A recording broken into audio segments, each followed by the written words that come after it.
വ്യക്തിപരമായി എനിക്ക് അധികമൊന്നും ഇടപഴകാൻ കഴിഞ്ഞിട്ടുള്ള ഒരു എഴുത്തുകാരനല്ല എം.ടി. പക്ഷേ സത്യത്തിൽ ഇങ്ങനെ ഒരു അവസ്ഥ ഞാൻ നേരത്തെ മുന്നിൽ കണ്ടിട്ടില്ല എന്നുള്ളതാണ് സത്യം. എം.ടി. ഇല്ലാത്തൊരു കാലം, എം.ടി. അനുസ്മരിക്കേണ്ട ഒരു കാലം, ഇക്കാലം അത്രയും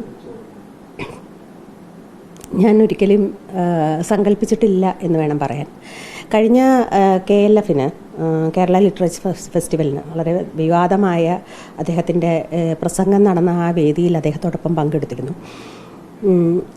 അന്ന് വളരെ അവശനായ നിലയിലും കുഴഞ്ഞ ശബ്ദത്തിലാണെങ്കിലും കൃത്യമായ നിലപാടുകളും വളരെ മൂർച്ചയുള്ള നിലപാടുകളും ആവർത്തിക്കുന്ന എം.ടിയെ കണ്ടപ്പോൾ എം.ടി. ഇല്ലാത്ത ഒരു മലയാളത്തെയോ എം.ടി. ഇല്ലാത്ത ഒരു സാമൂഹിക സാഹചര്യത്തെയോ സങ്കല്പിക്കാൻ എനിക്ക്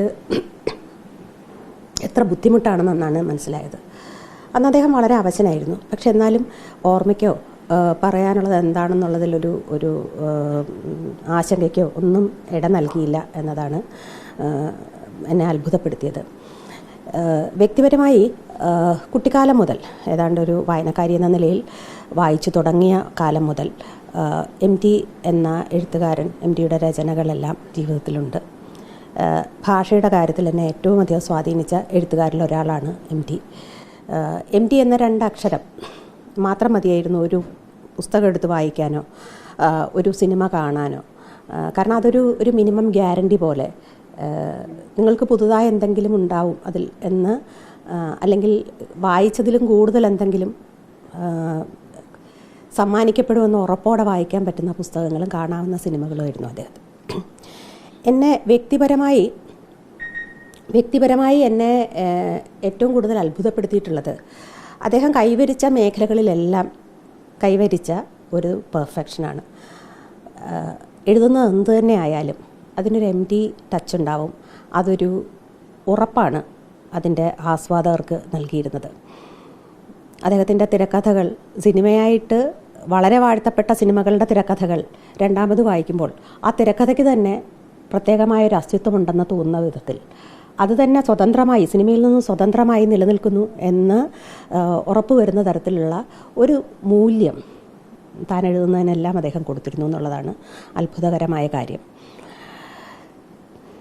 എളുപ്പമല്ല അദ്ദേഹത്തെക്കുറിച്ച് അങ്ങനെ പെട്ടെന്ന് ഒരു അനുസ്മരണത്തിൽ ഒതുക്കാൻ. ഇത്രയും പുരോഗമന ആശയങ്ങൾ നമുക്ക് സമ്മാനിച്ച, അതായത് കാലത്തിന് മുമ്പേ സമ്മാനിച്ച മറ്റെഴുത്തുകാരില്ല എന്നും വേണമെങ്കിൽ പറയാം.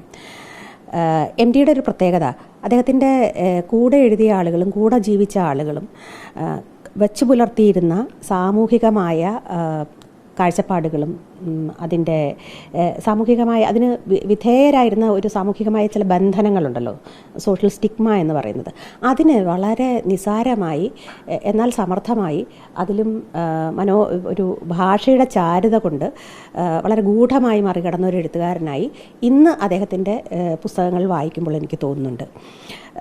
ഈ പുസ്തകങ്ങൾ, ഈ കഥകളിലും നോവലുകളിലുമെല്ലാം അതത് കാലത്തെ സാമൂഹിക സാഹചര്യങ്ങൾക്ക് അനുസൃതമായ ആളുകൾ വെച്ച് പുലർത്തിയിരുന്ന, അതായത് ബഹുഭൂരിപക്ഷം വെച്ച് പുലർത്തിയിരുന്ന ചില കാഴ്ചപ്പാടുകൾക്ക് അനുസൃതമായ കാര്യങ്ങളാണ് അദ്ദേഹം രേഖപ്പെടുത്തിയിരുന്നതെങ്കിലും ആ രേഖപ്പെടുത്തലുകൾക്കൊരു പരിണാമം ഉണ്ടെന്നും ഓരോ പുസ്തകം കഴിയും തോറും തൻ്റെ ആശയങ്ങളെ, തൻ്റെ കാഴ്ചപ്പാടുകളെ കൂടുതൽ ചെത്തിമിനുക്കാൻ അദ്ദേഹം ശ്രദ്ധിച്ചിരുന്നുവെന്നും വളരെ നിസ്സാരമായിട്ട് കാണാം. അത് ഇന്ന് തിരിച്ച് പുറകോട്ട് വായിക്കുമ്പോഴാണ് എങ്ങനെയാണ് ഓരോ വർഷം കഴിയും തോറും എം.ടി. സ്വയം നവീകരിച്ചിരുന്നത് എന്നത് വ്യക്തമാകുന്നത്. അദ്ദേഹത്തിൻ്റെ സ്ത്രീ കഥാപാത്രങ്ങളെല്ലാം, അതാണ് എനിക്ക് വളരെ സവിശേഷമായി തോന്നിയിട്ടുള്ളത്.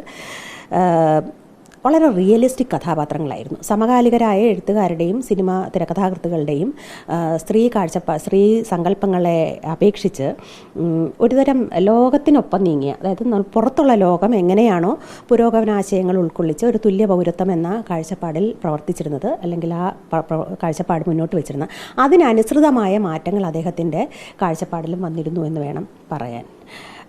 എനിക്ക് ഏറ്റവും ഇഷ്ടമുള്ള ഒരു ഡയലോഗ് പഞ്ചാഗ്നിയിലെ എനിക്ക് എന്നിൽ നിന്ന് ഒളിച്ചോടാനാവില്ല എന്ന ഡയലോഗും, പിന്നെ പരിണയത്തിലെ അതിന് അച്ഛനില്ല, പിന്നെ എന്തെങ്കിലും അച്ഛൻ്റെ പേര് പറയണമെന്ന് നിർബന്ധമാണെങ്കിൽ പറഞ്ഞോളൂ നളൻ അർജുനൻ അല്ലെങ്കിൽ ഭീമൻ എന്ന് പറയുന്ന ആ നായികയുടെ ഒരു വാക്ക്, ആ ഡയലോഗും എനിക്ക് തോന്നുന്നില്ല മറ്റേതെങ്കിലും ഒരു എഴുത്തുകാരൻ അദ്ദേഹത്തിൻ്റെ ആ പ്രായവും അദ്ദേഹത്തിൻ്റെ ജീവിത പരിചയവുമുള്ള ഏതെങ്കിലും ഒരു എഴുത്തുകാരൻ ആ വിധത്തിൽ അത് രേഖപ്പെടുത്തി വയ്ക്കുമെന്ന്.